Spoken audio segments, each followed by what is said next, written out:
Հենց որ մենք բազմաթիվ բնակավայրերում ունենք իրավիճակ, որ ոռոգման ջրի բացակայության պատճառով մարդիկ ոռոգման նպատակով օգտագործում են խմելու ջուրը եւ սրա արդյունքում խմելու ջրի եւ կորուստները եւ ծավալը նվազում է։ Եվ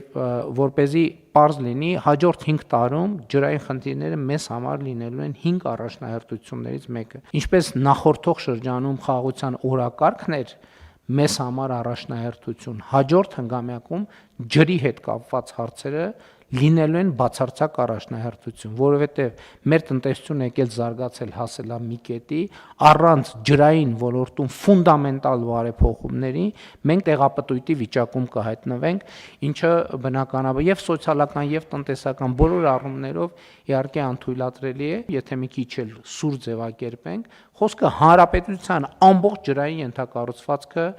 փոխելու կամ հիմնանորոգելու մասին է։ Չնայած վերջին տարիներին մեծ աշխատանք է արվել, բայց իրականում այդ մեծ աշխատանքը ընդհանուրի մեջ շատ փոքր տոկոս է, որովհետև երբ որ մասշտաբը պատկերացնում ենք,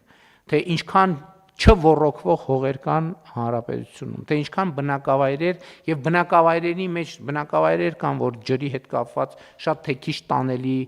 վիճակ է, բայց առանձին թաղամասերում հասանելիություն չկա։ Այս համատեքստում բնականաբար նկատի է առնվում նաև ջրահեռացման համակարգերի գոյությունը։ Մենք զարմանքով ենք արձանագրում, որ Երևանում, Հայաստանի Հանրապետության մայրաքաղաքում 21-րդ դարում կան թաղամասեր ամբողջական, որ ընդհանրապես կոյուղի չունեն։ Եվ այս ամեն ինչով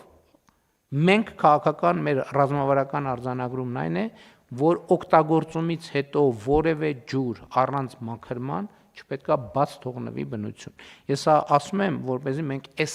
խնդրի եւ աշխատանքի ծավալը պատկերացնենք, որևէ մեկը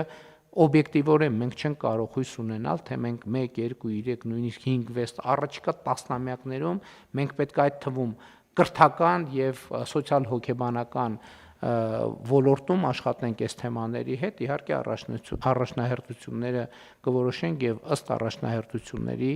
կշարժվենք